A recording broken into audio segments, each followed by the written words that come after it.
So today is the first day of the Where We Eat podcast.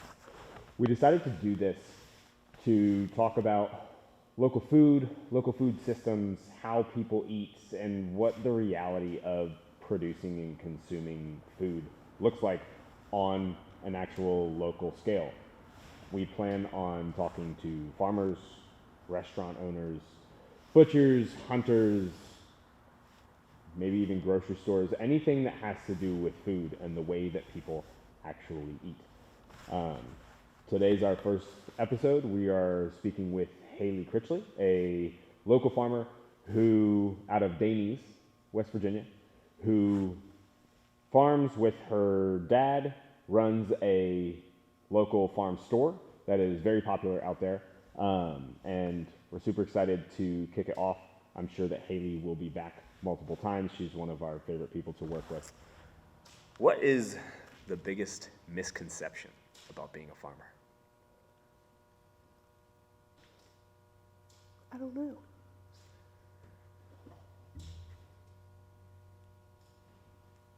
I don't know.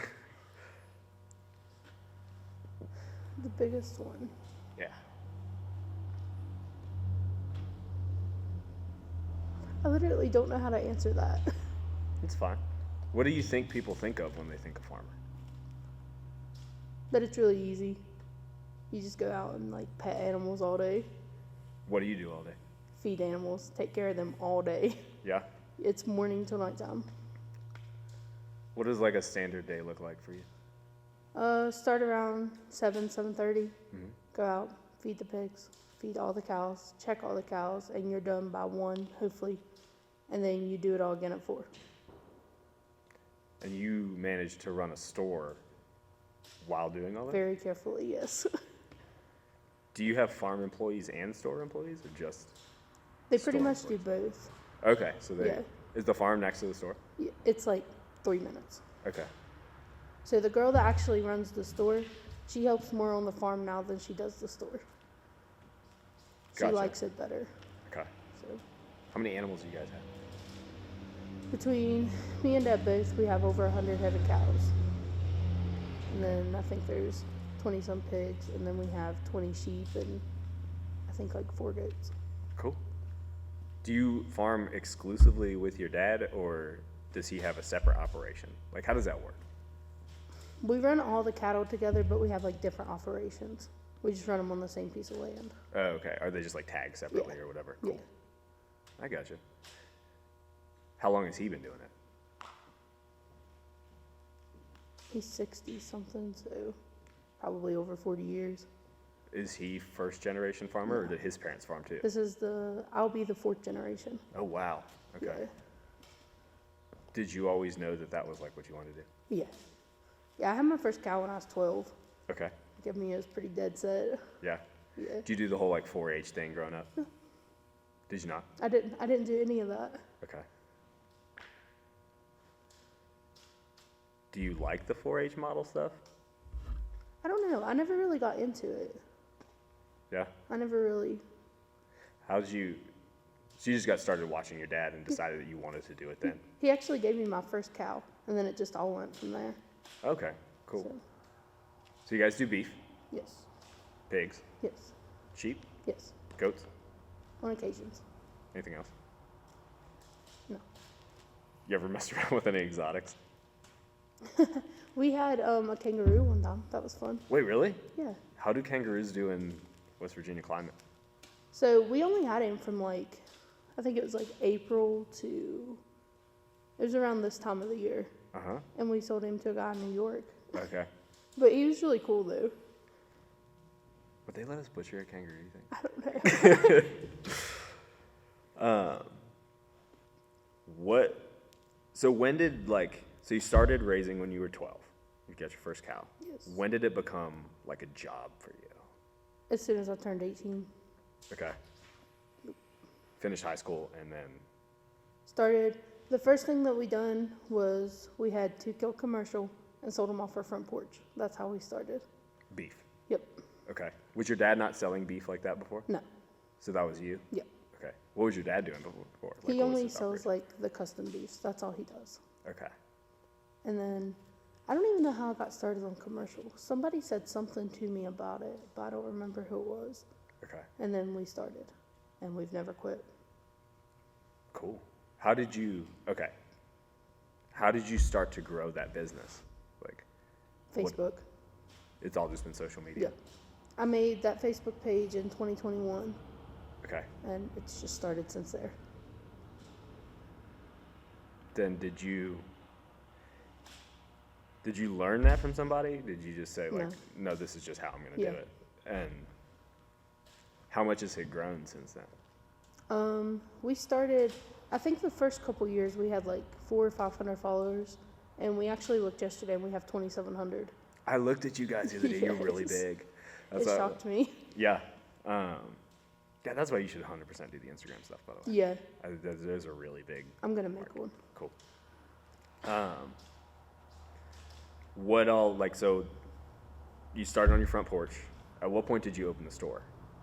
So I actually didn't open a store until two and a half years ago. Okay. There was a guy above us that had a feed store, Mm-hmm. and I worked in it, so I knew it done really well. Well, he quit, so I just took over and opened the feed store. And then I'm like, well, if we're doing this, why not put our meat and stuff in the store too? Yeah. And it just all went from there. Okay.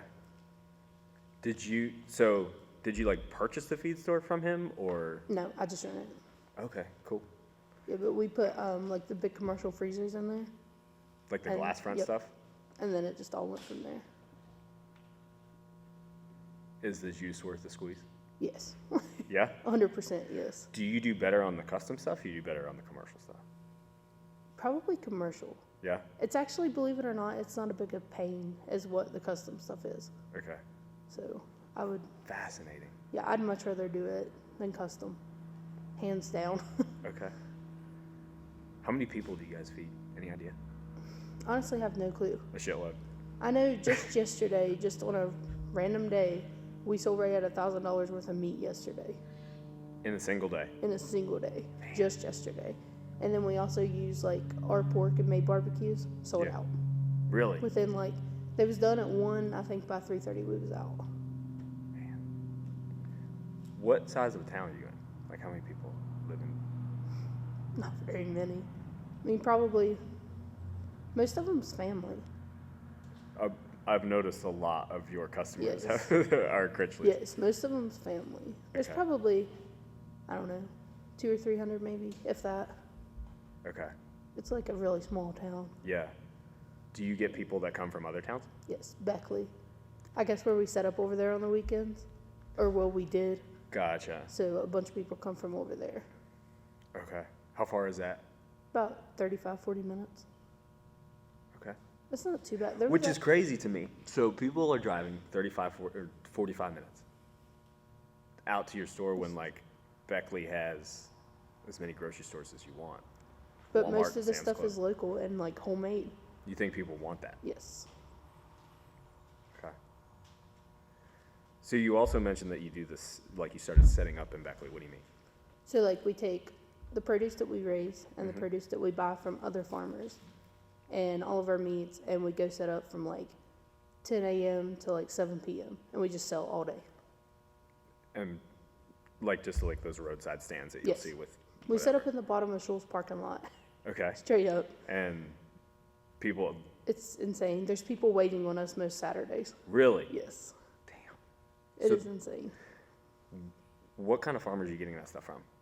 Like, do you know them personally? Or are you getting it from like trucks, or how does that work? It's normally the ones that we know personally. We deal with Hidden Creek a lot on produce, Okay. so they do like all of our baked goods and stuff. That's the Amish Yes. store up here in Hillsboro, right? Yes. Okay.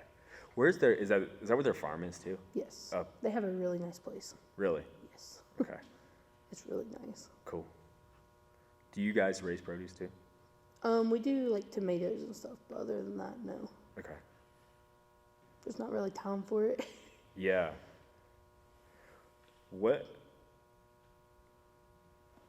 Which operation do you like the best? This, like the roadside stands, the store, the farming? I like the farming best. Yeah? You like, Yeah. why? I don't know, because I don't have to deal with people.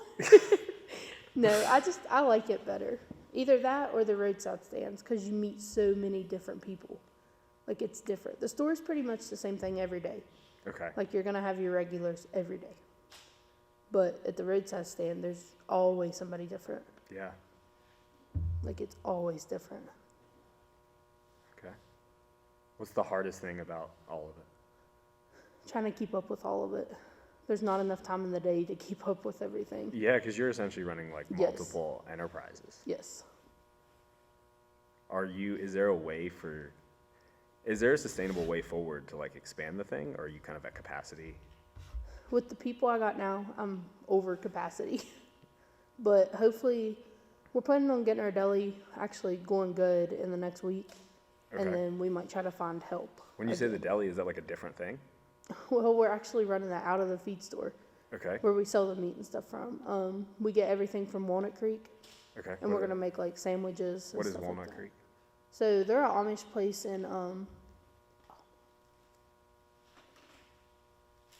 why could I not think of that? Walnut Creek, Ohio. I don't know why I couldn't think of that. Okay. But they sell like a bunch of random foods and stuff like that. They do like the deli meats, the deli cheeses. Okay. You can buy like cookies, pies, cakes, all that Okay. at like a really good price. And you guys are partnering with them, selling Yes. that out of the store. Yes. Cool. Are you doing like prepared food and stuff too then? We want to, but we don't know if we're going to have enough people to do it. So staffing's it. Yes. Okay. Because normally there's only like one or two of us at the store. Man, I'll tell you, that's like the hardest part for me too, running this, is like thinking about moving into the new space is, okay, there's a demand. There's like a huge opportunity to feed a bunch of people to do some really big, cool stuff for the community. We're going to be able to employ enough Yes. people to get all this stuff done, because I don't know how you're doing as much as you're doing. I know that like even thinking about getting there, I don't know how in the world I'm going to try and train people, run the whole Yes. thing, all of that at the same time.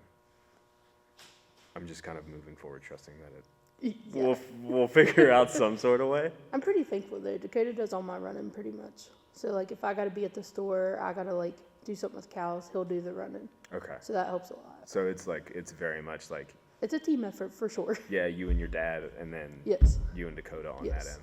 Cool. Kind of changing direction. If you could change one thing about how we as a society produce or consume food, what would that be?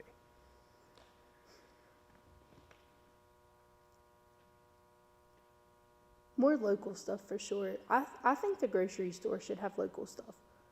And they don't. Most of it's shipped in for Yeah. whatever reason. Do you think we can feed people with local family farms, or is that whole like industrial agricultural complex big food, is that necessary? I think people blow the whole thing out of proportion. I think that if all the local farmers got together, that we could feed everybody. What about people in cities? Can we do it there too? I don't know. Locally, yes. So like, You're saying locally, like rurally, like we are here. yes. We can. So like, yeah. if all of us got together locally, we could do like all around us. But then like when it comes to like other states, I have no clue. Gotcha. Because I mean, I guess you'd have to think about like New York or Texas. I mean, they're How in the world do you feel Yes. feed millions of people in a Yes. concentrated area off Yes. of small farms? yes, Gotcha. So on some level, that like the big food might be necessary. yes. I gotcha. I have to think though that There's a way that like that we can still connect them to local food on some level, like at least the meat and stuff. Yeah. Right. Like, I think a lot of that might be just habit. Like I remember growing up, so I grew up very much in suburbia, but I was almost like farm adjacent, right? So Yeah. like my aunt and uncle raised us beef every year. And so we were used to, because my parents grew up on farms, and so we were used to purchasing all of our meat from them. my friends would come over and they'd look in the freezer in our garage and they'd like open it and they'd be like, what the hell? And because it was just like top to bottom meat. And you're like, doesn't everybody do that? Like, Yep. There is so many people that will just come to the store and buy like 2 packs. yeah, I'm like, it's cheaper even if you buy like a whole beef. right. Like it's cheaper and you always have it on hand. But no. That's one of the things, like, if I could change habits, I think I would try and get people to like buy a quarter at a time. Yes. Buy a half at a time. Because number one, you get a relationship with the farmer a whole lot Yes. more that way. You consume a single animal and you understand, like, I think this is the hardest part for me. There's so many people who like, they only eat ribeyes. They only eat sirloins. There's only so many of those on a beef. Yes. And so like, we have to figure out how, if we're gonna feed people off of local farms, we have to figure out like, okay, all of this stuff comes off of the beef. We have to consume all of this. I think that's one of the reasons that I'd really love to get into like some of the like value added stuff, because then you can eat all, like, because people get tired of eating just ground beef all the time. Yes. But We sold a quarter the other day, and it was $1,200. And Okay. I told her, I was like, go to like Kroger's and make a sheet of everything that you get out of your quarter of beef, and then add it up. Well, when she added it up, it was almost $2,000. yeah, And that's what I told her. I said, that's the same cow and everything that you wanted out of it. it's a better cow Yes. too. Like the stuff that, so this is a common misconception. Like people see the USDA stamp and they go, oh, that's from a farm here in the United States. So like half that stuff is even processed abroad. Yes. Like the ground beef, like we'll get trimmings from other countries. Most is imported. Yeah, it gets ground up here, and then you get the USDA stamp, and it goes out the door. Do you think the behavior change there with like buying a quarter or a half, like people can? Is the big impediment that people can't get the $1,200 or the $2,000 together in one go? I think that's a big part of it. So we actually work with everybody at the store. Okay. If you come in and you buy a quarter and it's $1,200, if you don't have the whole thing, if you have $300 or $400, we work out a 30-day thing. So you have 30 and sometimes 60. It depends. Is it layaway? They're doing it beforehand, or is it they get the meat and keep They paying? get the meat and then keep paying. So it's a payment plan. Yes. So then it works out for everybody. I mean, we still get paid and they get their meat that they wanted, and then they can just pay all along. Like the one girl we actually sold a whole hog to with processing fees and everything. It was like $400. So she pays us every 2 weeks when she gets paid. And she's been paying us $100. Well, this week is her last payment. That's awesome. Does that hurt you guys cash flow wise, or because you're raising most of the stuff, it's not a big deal? Not really, because we're raising it. Plus, it's consistent money rolling in all the time. Okay. So, Have you had any problems with people paying? knock on wood, no. Okay. Not yet. We've been stuck with a couple like feed bills, but nothing like big. Okay. Was it hard to set up like the systems and stuff, or you just like to track all that, or is It's it all just, pencil and paper. it's just literally like you take Yeah. a notebook and go? Me and the girls at the store, we have a notebook designated for that. We Okay. write name, phone number, and go like that. That's awesome. So basically, you're running multiple businesses. You are setting up all of your own systems Yes. within a small town of like 300 people, and you're staffing the whole thing Yes. too. That's wild. How many staff do you have? 3. Yeah, it's crazy. That's it, man. Are you gonna keep trying to grow it, or are you happy with where it's at? Eventually, probably next spring, we'll try to grow more.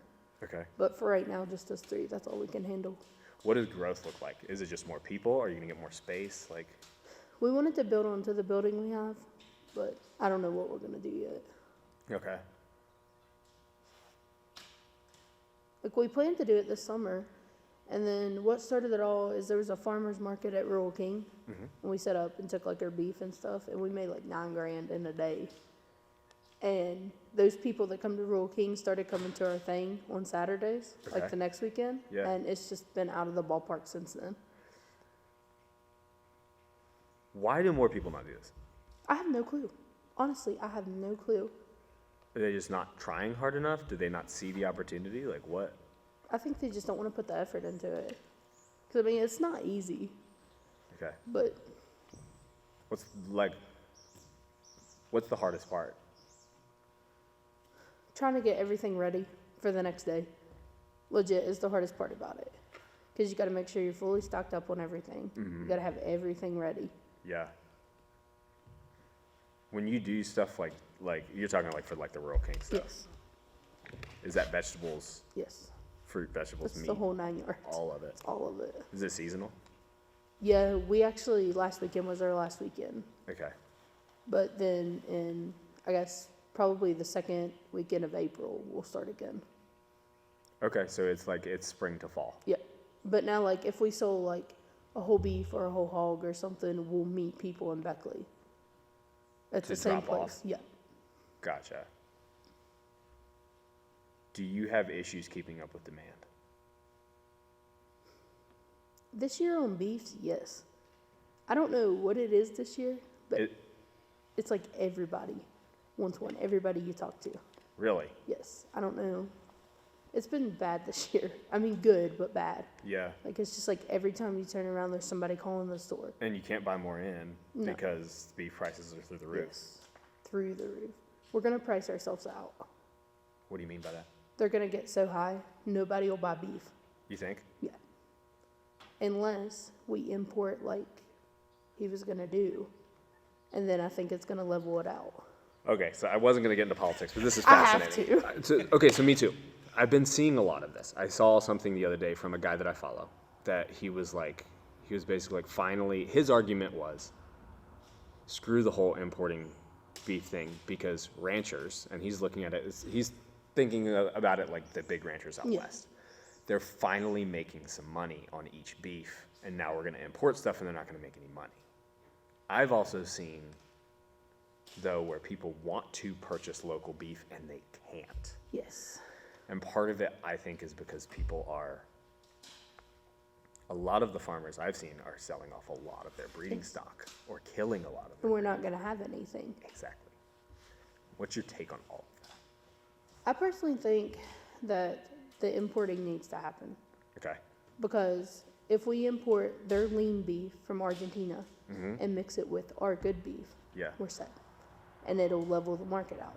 Right. Because if they keep climbing right now, you're looking at like probably $8 for like hanging weight. Like people can't pay that. Right. I know I wouldn't want to. Right now, we're selling them $6. Yeah. Like, there's a lot of people selling them at $6 a pound hanging weight. And they're going to keep climbing. Yeah. Unless somebody does something. Yes? And then nobody will buy beef. Do you think? Yeah. You think they'll switch? Yep. Everybody will be wanting pork. I guarantee it. Do you think pork will climb then? I don't know. I'd be afraid to say what would happen. Can But you- I know that everybody's selling their heifers like this year. I kept 2 of mine like a dummy. I should have sold mine too. Mm-hmm. But we got $2,000 a piece out of our calves this year. So How big are those calves? anywhere from 500 to 600 pounds. So 5 and 6 weights, Yep. you're getting $2,000. That's crazy. Like Dad, he sold all of his heifers. He Yeah. normally keeps 8 or 10. He sold Right. all of his. Yeah. Because how can you not with this, right? Yep. You'd be an idiot to not Yep. make some money off of it. Dad was actually on me because I kept 2 of mine. But now, he'd usually keep those and breed them? Yes. And now he's not going to have the breeding stock. Yep. So then I'm scared that like in the spring when he tries to buy like his cows and calves back, they're going to be too high. Unless we import. Yes. If we do that, then I think the whole market will level back out. So basically, it's what people are doing. They're playing the market. Yes. I'm going to try and sell now while it's Yes. high and hope to hell that this Yes. price comes down and be able to buy them back in cheaper. I'm But just hoping it levels and don't go all the way down. What happens if it goes all the way down? It's going to be rough. Like we looked at a market report. I think it was from like, it was in the 70s maybe? Or the 80s. They was bringing like 50 cents a pound. Mm-hmm. Like, if it goes down that low again, I don't know what'll happen. Because all these big people has done bought like so many feeder calves now for like $2,000, $2,200. I mean, what's going to happen if they wake up tomorrow and it's crashed? Are you worried? Let's dig into this a little bit. So I think that the average consumer, like people understand theoretically what this, like, okay, beef is high right now. They go to the grocery store, they see beef is high. They don't understand like how that works behind the scenes. I think that's one of the things that like we might be able to clear up. So you're saying big places have bought all these feeder calves at astronomical prices. Yes. Are you worried they go out of business and there's no more beef? What happens to all the beef if they go really low? I mean, I don't know how they would handle that. But I mean, if you think about it, if you pay $2,000 for a calf, Right. you know you're going to have at least $500 in feed. Mm-hmm. So that puts you to $2,500. Well, if they're bringing 12 or 1,300, I Right. mean, not everybody can stand a loss like that. Correct. In your operation, if the beef prices go way down, in terms of like the animal beef prices, does that affect your store prices too? Like, Yes. Because now grocery store prices go way down. Gotcha. Can you charge a premium for local beef? I don't know.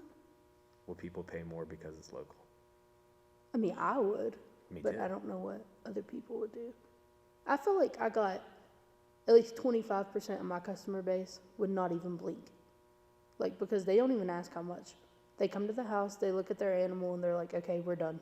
Like, that's all we need. That's they it. pay, they leave. Like, it's that easy. Mm-hmm. But then we got like 25% of other people who I think would give a problem with it. They're price shoppers. Yep. Gotcha. What do you think is going to happen? Are they going to import? Yeah, I'd say they will. Are they going to over-import I don't think and so. crash it? No. I don't think so. I mean, technically, we import billions of dollars worth every year anyhow, but nobody really pays attention. Right. Till Now all it of a sudden gets- everybody's talking about it. Yes, till it gets through out there, Right. and then everybody pays attention. But I think we looked at the thing, it was like 24 million or 24 billion that we imported last year. Mm-hmm. So, I mean, I don't really see where it would be any different this year. Now, it becomes a thing because people pay attention. Yes, Gotcha. it's on the news, so people pay attention. What did COVID do to you guys? It didn't really affect us that much. So we ended up doing like front door deliveries during COVID. Okay. So they would call, tell us what they wanted, pay with card, we'd drop it off on the porch. It was really easy. Did it affect prices? Not really for us. I know another guy that sells beefs and stuff, Mm-hmm. and he said that he had all kinds of trouble, even just selling stuff. During COVID? Yes. Which is crazy because I heard stories about certain like meat processing places Yes. where COVID happened and now all of a sudden every single day they've got a line out to the road. Yes. It's like when COVID happened, that's when it really hit for us. They're like, okay, we want this, this, and this. And they've been regular customers since. So you're seeing that people have stayed, like they changed their behavior during COVID and they've kind of kept Yes. on with you since then. Yes. Interesting. Because I've kind of seen where one of my complaints is I feel like people have a short memory. Like, you guys were stocking your freezers during COVID Yes. because it was like, oh no, apocalypse is going to happen, Yes. whatever. And then now I'm like, do you want a half a beef? Like, nah, it's too high. Yep. But if COVID happened tomorrow, Everybody would be in. everybody would be in. So like, where'd the memory go? But you're saying It didn't affect us really at all. okay. I mean, that's cool. Yeah. Yeah. I don't know. Whenever COVID happened, everything went crazy. Crazy how. Like, people was just like in a rush to get everything to Yeah. put in their freezers, like right then.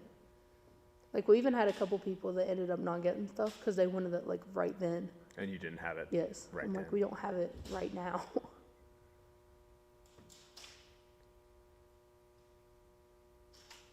What does success look like for you, like 10 years down the road?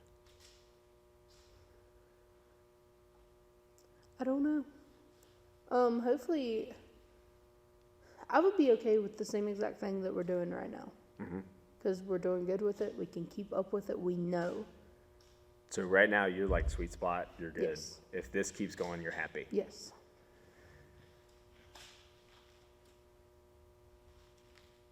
Can you support a family off of what you're doing? Yes. Yeah. I mean, you actually wouldn't think that, like, in the small town like that, we would even do what we do. The volume that you guys do amazes me. We looked, I guess it was last week, maybe, like on our little square that keeps up with like all of our sales, and we had like 32,000 last month. That's amazing. Like- in sales. Yes. And most of them come from the store.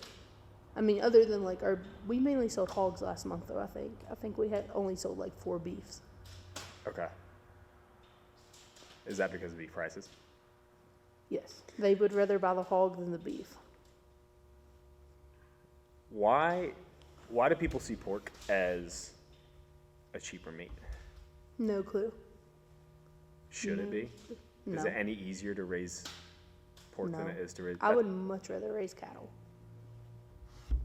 I'm not a pig fan at all. Why?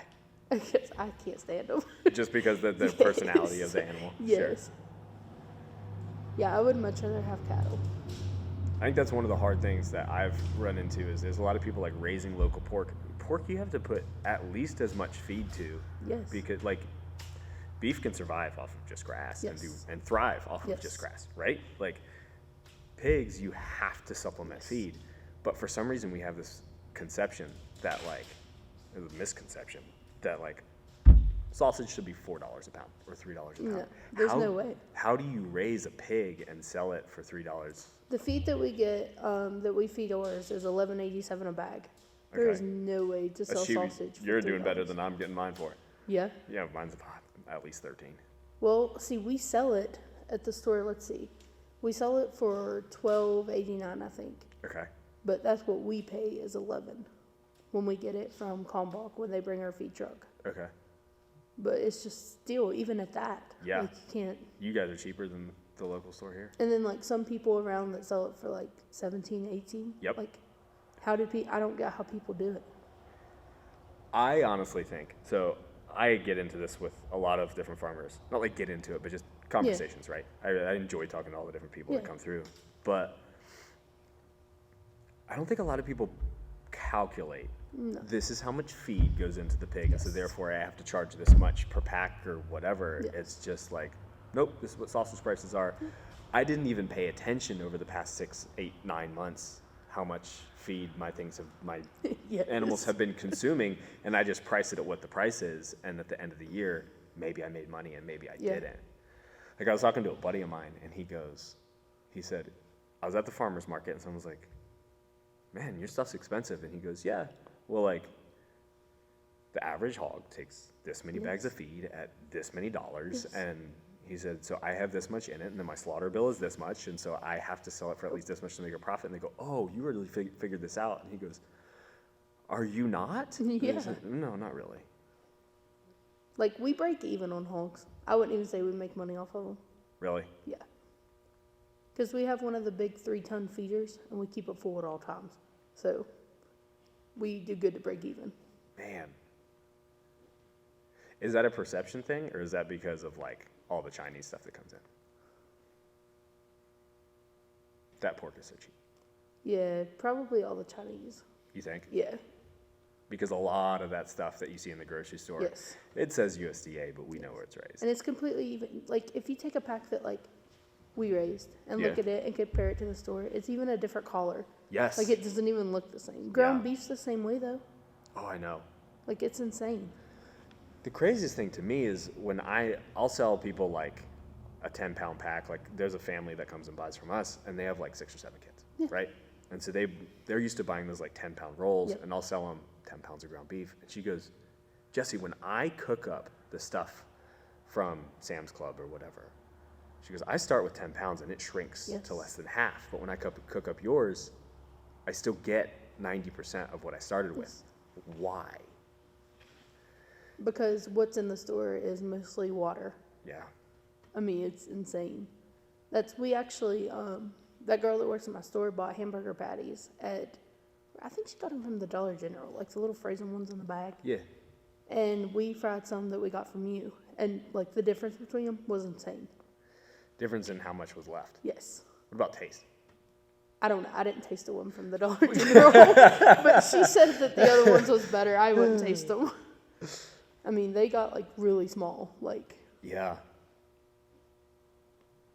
So basically, you're competing with someone who's doing a different thing, and do you feel like your customers expect you to keep up with the price at the grocery store at all?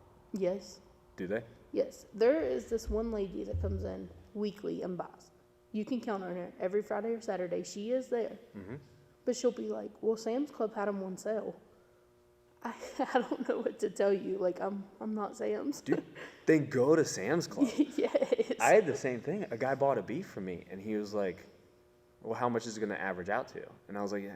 Like, I did the math because I know, like, okay, carcass weight, or like live weight to carcass weight, Yes. carcass weight to package weight, all that stuff. And I was like, dude, you're probably looking at $7 a pound. And he was like, ground beef at Food Lion is $4.99. And I said, dude, then go to Food Lion. Yes. Like, this is also ribeyes. This is also Yes. like what, and he was so upset. I think a lot of people don't understand either, like, the carcass weight to, like, packing weight. Yeah. Because that was actually a big thing with us last year. There was, like, a couple people that was like, well, it hung, like, 5 something. So where's my 5 something? Yes, I'm yeah. like, you don't get that. That is the carcass weight. Right. But we had trouble last year, actually, with a few people with that, Yeah. trying to explain it to them. That's one of the things that I run up against is like, okay, how do I educate my customers without preaching at them? Yes. Because I don't want to, like, someone goes, I want half a beef. Okay, wonderful. Super happy to hook you up with a farmer, super happy to sell you half a beef, Yes. whatever. And then they go, so how much did it weigh? And I go, what do you mean? And I said, okay, so we go by rail weight or carcass weight. It hung at, your half hung at 300 pounds, say. And they go, well, I didn't get no 300 pounds of meat. I was like, yeah, because, and they said, shouldn't it be like, everybody knows the like 50 to 60% Yes. live to carcass. And then they go, but that's all the meat that I get all of it back. I'm like, you got boneless everything. Yes. You don't want all of that stuff. And it's educating people without being like, now, they call the order and I go, no, listen, you're going to get this and you're going to get this. And then at that point, I've scared them away and they're like, well, he just said that this 1,200 pound animal is only going to give me 300 pounds of meat. That's ridiculous. He's cheating me. So that's actually why I like commercial butter. You asked me earlier. Mm-hmm. That's why they get exactly what's in there and they get exactly what they want. The package says 2 pounds. They Yes. get 2 pounds. So we actually, I guess it was 2 months ago when we killed the 2 commercial beefs at one time. Yeah. We had a girl come in there and get a quarter, but she got exactly what she wanted. And we rung it up exactly like that. Gotcha. She said, we get some people, like, there's a older lady up there that comes. Mm-hmm. She's like, I got $500 this month, and I want to fill my freezer up. So we give her a box, and we help her go through, like, whatever she wants. She normally gets, like, cube steaks and hamburgers, so it's not really a big deal. Yeah. And that's what she does every month. Are you advertising it like that, or she just asked you to help? No, but I think we should advertise it like that. Because I think if we done, like, a sample box, I think it would go really good. How do you guys advertise? All Facebook. Like, are you doing paid ads on Facebook? No. You're just, Just make posts every day. We blow it up. how do you get people to follow you? What's that strategy look like? You know, I don't really know. Like when we set up in Beckley, we just tell them like to follow our page. Uh-huh. But that's pretty much all. We thought that we had It's like all word of mouth. yes, we thought we had 1,000 followers till we looked yesterday and we're like, oh crap! Like it's What'd you say you have 2,000 something? yes, 2,700. That's a lot, man. Yes, it's insane. With no like strategy, because I hear No. this all the time. Like, oh, if you post consistently, you'll get this many followers, or like you have to have a strategy or No, whatever. We'll go a whole week without posting anything, and then we remember the week after it and blow it up. Like it's just You think it's the people just want it? yes, the demand is just there. What? Man, the demand is just there. Are you worry about supply though with Yes. the like beef prices and import stuff? Yeah, like I know the demand's there, but I don't know if we can keep up with it. The pork will be easy to keep up with, I think. What's Because, that? I mean, it's just kind of like, you have like your certain people that want it every year, and there's never really anybody new. But beef, there'll be like 5 people a day. Like seriously, we had 3 people call the store yesterday for wholes and half beefs. Really? Yes. That you guys just can't. We just put them on a list. Man. Do you ever send them to other farmers? Yes. Do you? Yes. Who else you work with? We normally work with, his name is Bruce. He lives in Mount Nebo. He's Okay. just a friend. And we just call him because he actually buys, okay, so he buys our calves and feeds them out. Okay. And then he ships them to a feedlot in Ohio. Okay. So we normally go through him because he'll have some that's like not big enough to go or something like to that effect. And he'll sell them out to people. I gotcha. Locally. Yes. And then the rest of them he ships there. And then I think they ship to a packing house out west somewhere whenever they're ready up there when they're finished. Yeah, that's something that I think would be really interesting to follow is that whole chain. Yeah. Because there's like, blows my mind. We're in cattle country, right? Greenbrier County, there's more beef than there are people. Yes. Half the time, I get a customer and be like, can you help me find a half? Like, maybe. How is it possible that there are thousands and thousands of beef, like beeves around, And they can't find it. but I can't find one for somebody to eat? See, okay, so that's like Dad. He said he's not doing it next year. Not selling beef? No. He says he's done with it. Are you going to try and pick it up? Yes. Pick up all of his? We actually sold to 3 of his customers this year. Really? He So said you and he's- your dad have had like separate client lists and everything. Yeah. Fascinating. So actually, the one guy that buys from Dad, I actually have his son and his daughter on my list. Really? But their dad buys from my dad. It's crazy. Huh. Yeah, it's crazy.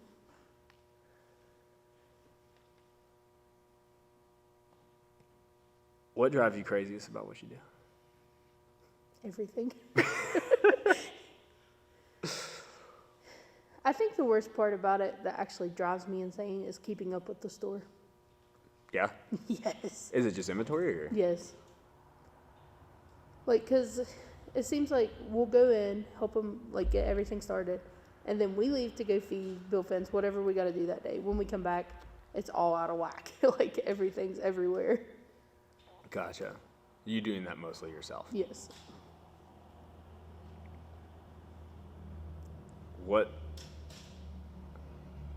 What's something that's gone like crazy wrong? What's the funniest thing that's ever gone wrong?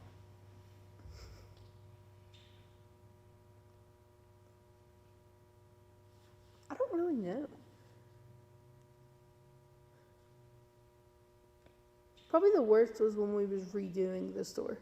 Like we done the floor, the walls, the ceiling. We redone the whole little building. Yeah. It was just a concrete building, concrete walls, concrete floors when we started. And now we got paneling all around it. We got the real wood floor in it. Yeah. It was just a pain to do. I gotcha.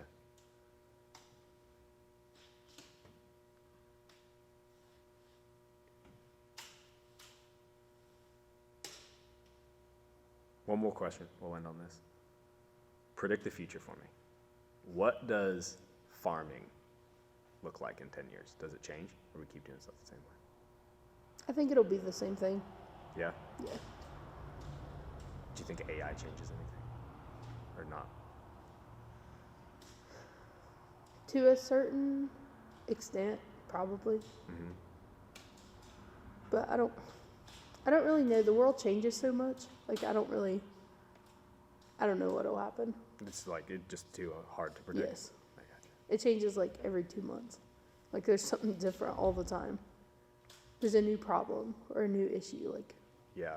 it's just always something. You can't predict the next COVID or the No. next crazy beef price spike Exactly. or import fight. Yes. I gotcha. How do people find you? Like, if people want to look up stuff about what you're doing, Just search up Critchley Farms. Critchley Farms, Yep. Facebook? Yes. Cool. Anywhere else? No. Start the Instagram. Yes. Do it. It'd be good. After today, Instagram. Okay. Cool. Thanks, Haley. All right, thank you. This is fun.